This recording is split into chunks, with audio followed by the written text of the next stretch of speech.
Hello everyone, welcome to our YouTube channel EP Combo Group. Yesterday we have studied present indefinite tense. Today we will discuss about present continuous tense.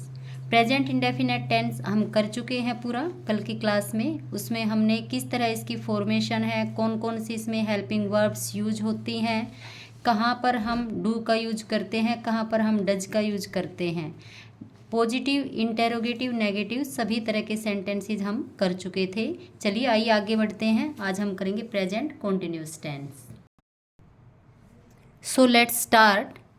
आज हम करेंगे present continuous tense. The other name of present continuous tense is present progressive tense. It means कि अभी भी जो हमारा कोई work हो रहा है वो प्रोग्रेस में है। कॉन्टिन्यूस मीन्स लगातार, यानी जो वर्क हमारा प्रेजेंट में ही चल रहा है लेकिन अभी भी वो प्रेजेंट में वर्किंग में है। अभी भी हम जब स्पीकिंग कर रहे हैं उसके लिए, उसके बारे में बात कर रहे हैं, डिस्कस कर रहे हैं उस इवेंट के बारे में, तो वो हमारा प्रोग्रेस में है। Present progressive tense, present continuous tense. अब देखिए सभी को पता है इसकी helping verb is am are होती है। वर्ब की फर्स्ट फॉर्म के साथ में आईएनजी होता है और ऑब्जेक्ट होता है। पहले जब हम पढ़ते थे हमें पढ़ाया जाता था कि अगर जिस भी सेंटेंस के बाद में रहा है, रहे हैं, रही है आ रहा हो तो वो आपका कौन सा है, प्रेजेंट कॉन्टिन्यूस टेंस है। बट अब ये स्पोकन जो हमारा ट्रांसलेशन मेथड है ये फेल हो गया है, क्योंकि आप ये देखिए रहा है, रहे हैं, रही है अगर आ रहा है लेकिन वहाँ पर फिर भी कई जगह रहा है, रहे हैं, रही है नहीं आ रहा, बट वो फिर भी हमारा प्रेजेंट कॉन्टिन्यूस टेंस होता है। क्यों होता है? क्योंकि वो एक्शन है, वो इवेंट है, वो एट प्रेजेंट जिस समय हम स्पीकिंग कर रहे होते उस समय भी वो हमारा जो इवेंट है वो चल रहा होता है। तो रहा है, रहे हैं, रही है, ता है, ते है, ती है, ये इनको भूल जाइए। अब जो आपकी फॉर्मेशन है डायरेक्ट आप इंग्लिश की फॉर्मेशन है उसको यूज कीजिए, अंडरस्टैंड कीजिए कि कब कब ये कहाँ कहाँ पर हमारे यूज होते हैं। ओके, चलिए करते हैं हम बात प्रेजेंट प्रोग्रेसिव टेंस की। प्रेजेंट कॉन्टिन्यूस टेंस इसका अदर नेम है। फॉर्मेशन है subject, after that is am are, after that verb की first form and after that ING और ऑब्जेक्ट। यानी हमारा सब्जेक्ट है, सब्जेक्ट के बाद में अगर सब्जेक्ट हमारा सिंगुलर में है ही, शी, इट, तो हेल्पिंग वर्ब हमारी होगी इज। अगर सब्जेक्ट हमारा आई है हेल्पिंग वर्ब होगी एम।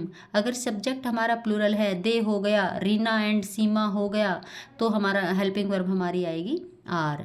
और वर्ब की कौन सी फॉर्म यूज होती है? फर्स्ट फॉर्म होती है। आफ्टर दैट आईएनजी लगता है वर्ब की फर्स्ट फॉर्म के, और उसके बाद हम ऑब्जेक्ट का यूज करते हैं। किसकी बात हो रही है? ये बात हो रही है हमारी पॉजिटिव सेंस की।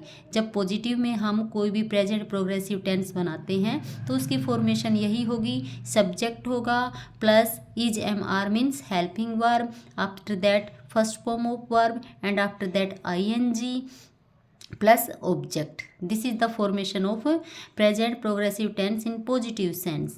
After that we will come in interrogative sense. Helping verb means is am are, after that subject, after that first form of verb with ing and after that object. This is included in interrogative sense. Interrogative जब हमारी sense होती है सबसे पहले हम helping verbs लेते हैं। Helping verbs का आपको पता है इज एम आर है इनकी हेल्पिंग वर्ब्स। अगर सिंगुलर सब्जेक्ट है, चाहे वो ही, शी, इट हो या कोई भी नाम हो, राधा, श्याम, जो भी हो, अगर वो सिंगुलर में है तो इज आ गया।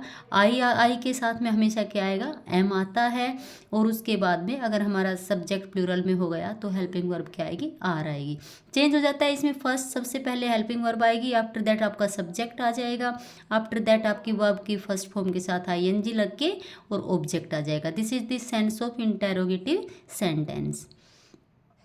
After that we will come on negative sentence. किस तरह से प्रेजेंट कॉन्टिन्यूअस या प्रेजेंट प्रोग्रेसिव टेंस है उसमें हम नेगेटिव सेंटेंस बनाते समय कैसे क्या इसका फॉर्मेट रखते हैं? Subject plus helping verbs means is am are, after that not and after that first form of verb with ing and after that object. Mean सबसे पहले सब्जेक्ट को लेंगे, उसके बाद इज एम आर का यूज करेंगे, उसके बाद हम नोट का यूज करेंगे, वर्ब की फर्स्ट फॉर्म लेंगे, उसके बाद में ing लगाएंगे और ऑब्जेक्ट लगाएंगे। किसकी बात कर रहे हैं? नेगेटिव की बात कर रहे हैं। तो जो फॉर्मेशन है प्रेजेंट कॉन्टिन्यूअस टेंस की, उसमें हम 3 तरह के सेंटेंस हमने इसमें बनाए हैं। हेल्पिंग वर्ब हमारी वही है, सब्जेक्ट, वर्ब की फर्स्ट फॉर्म, ing और ऑब्जेक्ट होता है। बस ये है, पॉजिटिव में सब्जेक्ट पहले आ जाता है, हेल्पिंग वर्ब उसके बाद आती हैं, फिर वर्ब की फर्स्ट फॉर्म ing के साथ आएगी, आफ्टर दैट ऑब्जेक्ट लग जाता है। इंटेरोगेटिव में सबसे पहले हेल्पिंग वर्ब आ जाती है, फिर हमारा सब्जेक्ट आ जाएगा, वर्ब की फर्स्ट फॉर्म के साथ में ing और ऑब्जेक्ट। और नेगेटिव में सब्जेक्ट के बाद में हेल्पिंग वर्ब लगती है, उसके बाद में नोट लगेगा, वर्ब की फर्स्ट फॉर्म के साथ में ing लग के और फिर आपका क्या लग जाता है? ऑब्जेक्ट लग जाता है। ये है नेगेटिव सेंस। एग्जाम्पल्स देख लेते हैं सारों के, किस तरह से पॉजिटिव के कौन से एग्जाम्पल हैं। Lalit is reading a book. Lalit is reading a book means Lalit क्या हो गया? आपका सब्जेक्ट हो गया। ललित कैसा है? सिंगुलर है। इसके साथ में हेल्पिंग वर्ब कौन सी लग गई? इज लग गई। उसके बाद में वर्ब हमने यहाँ पर कौन सी ले ली? वर्ब है, वर्ब की फर्स्ट फॉर्म रीड है, रीड के साथ में हमने क्या लगा दिया? ing लगा दिया और ऑब्जेक्ट हमारा क्या हो गया? A book. तो क्या बन गया इसका? Lalit is reading a book. इसमें आ जाइए, इंटेरोगेटिव में आ जाते हैं। हेल्पिंग वर्ब ले ली, ललित के लिए ही ली है हमने। ललित हमारा सिंगुलर में है, तो इसके साथ में हमने क्या लगाया है? इज। फिर आफ्टर दैट इज हो गया, क्योंकि हम बात करें इंटेरोगेटिव की। इंटेरोगेटिव में सबसे पहले हेल्पिंग वर्ब आती है, तो हेल्पिंग वर्ब इज आ गई। सब्जेक्ट उठाइए, सब्जेक्ट ललित उठा लिया, वर्ब की फर्स्ट फॉर्म रीड आ गई, आफ्टर दैट इसके साथ हमारा ing लग गया और हमने ये क्या लगा दिया? ऑब्जेक्ट लगा दिया। Okay, let's we will come on negative. Negative में सबसे पहले सब्जेक्ट, ललित क्या है हमारा? Subject, helping verb is, not लग गया, वर्ब की फर्स्ट फॉर्म रीड, ing उसके साथ में लग गया और ए बुक इसका ऑब्जेक्ट हो गया। तो इस तरह से ये हमारे प्रेजेंट प्रोग्रेसिव टेंस के क्या हैं? प्रेजेंट प्रोग्रेसिव टेंस के इसमें हमारे एग्जाम्पल्स हैं। अब देखिए, मैं आपको बताती हूँ इनके यूजेज कहाँ कहाँ होते हैं और कहाँ मैं अभी आपको बता रही हूँ कि रहा है, रहे है, रही है, नहीं लग रहा होता है, तब भी हमारा प्रेजेंट प्रोग्रेस टेंस इसमें आएगा।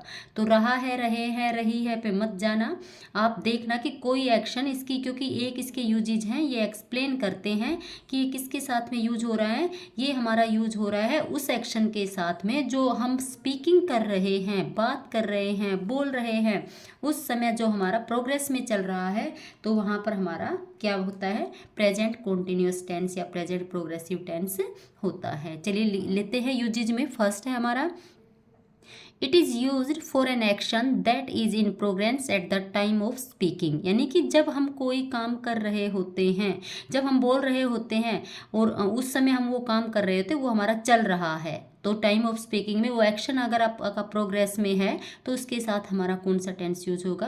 प्रेजेंट कॉन्टिन्यूअस टेंस यूज होगा। जैसे आई एम टीचिंग कर लेते हैं यहाँ पर, और आप क्या कर रहे हैं? आप स्टडिंग कर रहे हैं।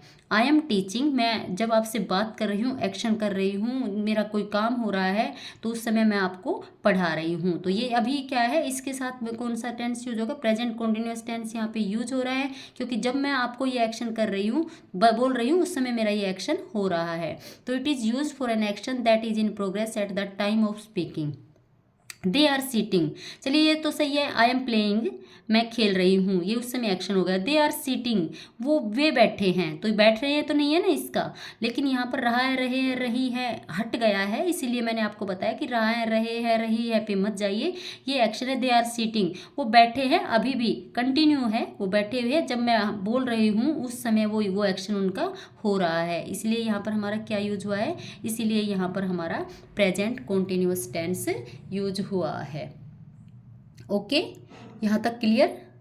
After that she is laughing, मैं बात कर रही हूँ कि जब वो बोला जा रहा है उस समय वो क्या कर रही है? उस समय वो हंस रही है। मीन्स फर्स्ट जो इसका यूजेस था वो ये कह रहा है आपको कि जब बात की जा रही है जिस एक्शन के बारे में, वो एक्शन उस टाइम प्रोग्रेस पे है, तो वहाँ पर हमेशा हमारा प्रेजेंट कॉन्टिन्यूअस टेंस ही यूज होगा। तो आई एम प्लेइंग, यानी कि जो स्पीकर है बोल रहा है उस टाइम वो खेल भी रहा है, उसका एक्शन है वो प्रोग्रेस पे है।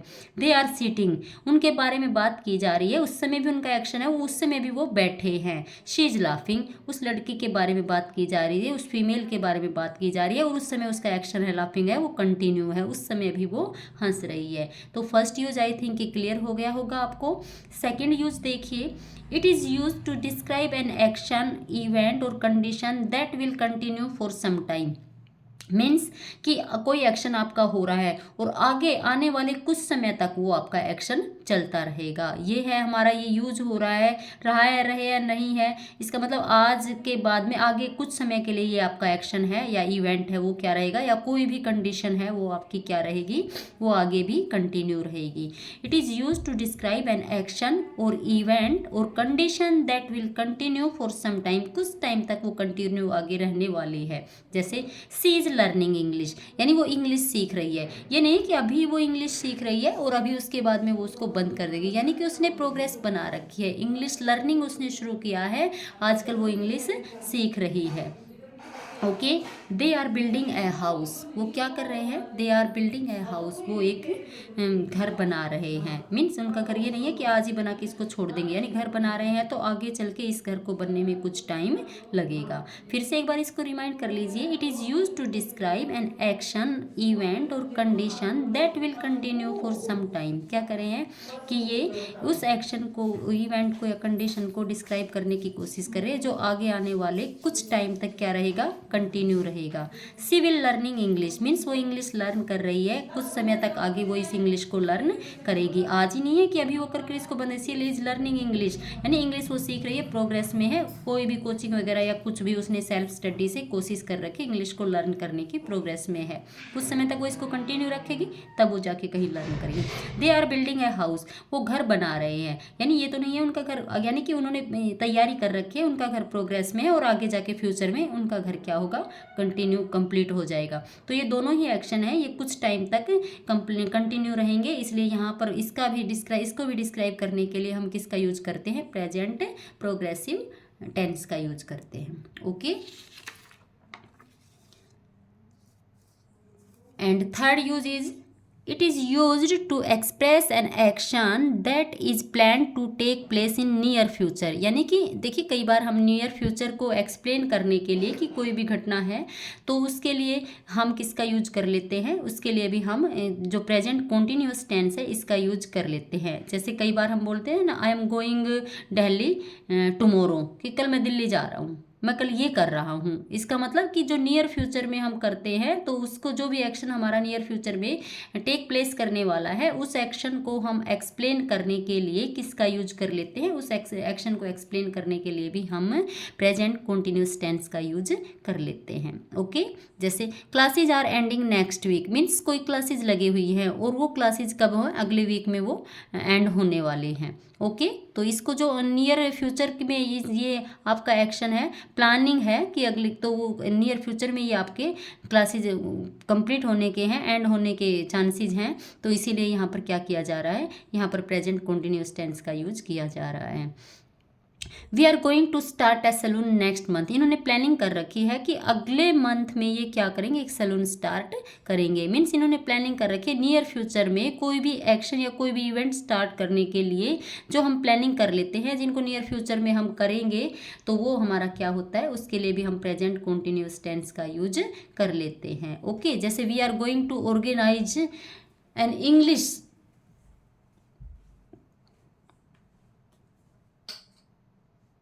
क्लास, ओके, कि हम कुछ दिन से आपके लिए इंग्लिश स्पोकन क्लास की, कुछ दिन में हम आपके लिए इंग्लिश स्पोकन क्लास शुरू करने जा रहे हैं। मीन्स वो नियर फ्यूचर में है, बट क्या कर रहे हैं, हम उसको प्रेजेंट कॉन्टिन्यूअस टेंस के थ्रू यहाँ पर उसको दिखा रहे हैं। तो हमने आज प्रेजेंट कॉन्टिन्यूअस टेंस हम पढ़ रहे हैं, क्या होता है प्रेजेंट कॉन्टिन्यूअस टेंस, कब कब यूज होता है और इसकी फॉर्मेशन क्या है, हेल्पिंग वर्ब्स इसकी कौन कौन सी हैं, सिंगुलर के साथ कौन सी होती है, प्लूरल के साथ में कौन सी होती है, जब हम नेगेटिव बनाते हैं तो क्या होता है, पॉजिटिव बनाते हैं तो कैसे इसकी फॉर्मेशन चेंज हो जाती है, नेगेटिव और इंटेरोगेटिव में कैसे फॉर्मेशन चेंज होती है, रहा है, रहे हैं, रही है किस तरह से काम नहीं करता हर सेंटेंसेज में, ये भी हमने बताया है। मीन्स कि जो भी हमारा इवेंट है प्रोग्रेस में है, प्रेजेंट टाइम में स्पीकिंग के टाइम में प्रोग्रेस है, वहाँ पर भी हमारा प्रेजेंट कॉन्टिन्यूस टेंस होगा। और जिसको हम कुछ हमारा ऐसा एक्शन है, इवेंट है या कंडीशन है जो नियर फ्यूचर में यानी कुछ टाइम तक और बिल्कुल वैसे ही कुछ टाइम तक कंटिन्यू रहने वाली है, तो भी हम प्रेजेंट प्रोग्रेसिव टेंस यूज करते हैं। और कोई जो एक्शन हमारा नियर फ्यूचर में जो हमने प्लानिंग कर रखी है उसको हम एक्सप्रेस करते हैं, तो भी हमारा कौन सा होता है, प्रेजेंट कॉन्टिन्यूस टेंस यूज होता है। तो आपने आज प्रेजेंट कॉन्टिन्यूस टेंस के बारे में हमने डिस्कस की है। आई होप कि आप लोगों को ये प्रेजेंट कॉन्टिन्यूस टेंस क्लियर हो गया होगा, प्रेजेंट इंडेफिनेट टेंस क्लियर हो गया, प्रेजेंट कॉन्टिन्यूस टेंस क्लियर हो गया। अगर फॉर्मेशन आपको याद है, नेगेटिव और पॉजिटिव आप इजीली बना लेते हो, लेकिन इसके यूजेस को आपको थोड़ा अंडरस्टैंड करना पड़ेगा। इसीलिए मैंने आपको ये जो आपका ट्रांसलेशन मेथड था कि कई बार सिखा दिया जाता है कि जिस भी टेंस के सेंटेंस के पीछे रहा है, रहे हैं, रही हैं वहाँ आ रहा होता है वो हमारा प्रेजेंट कॉन्टिन्यूस टेंस होता है। बट इसमें पक्षी पेड़ पर बैठे हैं ये आ जाए आपका, तो उसमें आप कैसे ट्रांसलेशन करोगे। इट मीन्स इसीलिए आपको बताया गया है कि जो एक्शन आपका स्पीकिंग के टाइम पर उस समय प्रोग्रेस में है वो हमारा प्रेजेंट कॉन्टिन्यूस टेंस में आता है। तो पक्षी पेड़ पर बैठे हैं, तो इससे आपको पता चल जाएगा कि अभी भी वो प्रोग्रेस में है, बैठे हैं, तो आप क्या कर लोगे, the birds are sitting on the tree. तो इस तरह से आप इसको कंप्लीट कर सकते हो। उसके बाद में आपका आ गया कि अब किस कोई भी कंडीशन है वो आपको पता है कि ये कंडीशन आपकी तो अभी कंप्लीट नहीं हुई है, जो भी एक्शन है ये आपका अभी भी यहाँ चल रहा है, आज भी चल रहा है और कुछ समय तक कंटिन्यू रहेगा, तब जाके ये एक्शन आपका कंप्लीट होगा। तो उसके लिए भी आप कौन सा टेंस यूज करेंगे, उसके लिए भी आप प्रेजेंट प्रोग्रेसिव टेंस यूज करेंगे। ये आपकी कॉम्पिटिटिव एग्जाम्स में ये ग्रामर आपकी आने वाली है, चाहे आपका कोई भी कॉम्पिटिटिव स्टूडेंट्स के लिए हो कॉम्पिटिटिव एग्जाम। आजकल आपको पता है कॉम्पिटिटिव एग्जाम्स हैं, चाहे एसएससी का है, सीजीएल का है, आपका एचटेट है, सीटेट है, इंग्लिश इनमें आती है, आपका एनडीए है बच्चों के लिए, पुलिस है, आर्मी है, एयरफोर्स है, इनमें आपका इंग्लिश का पोर्शन आता है। तो अगर आपके टेंसेज या आपकी वोकैबुलरी आपकी ये चीज़ें क्लियर हैं तो आप इन टेस्ट को आसानी से क्लियर कर सकते हैं। मेरा आपके सामने ये क्लास लाने का मेन मकसद यही है कि आपकी जो बोर्ड की क्लासेज है उनके साथ साथ कॉम्पिटिटिव एग्जाम वाले जो तैयारी कर रहे हैं उनके लिए भी ये क्लास हेल्पफुल हो। आई होप कि आपको क्लास पसंद आई है। अगर क्लास पसंद आई हो तो लाइक, सब्सक्राइब और शेयर ज़रूर करना। Thank you, have a nice day.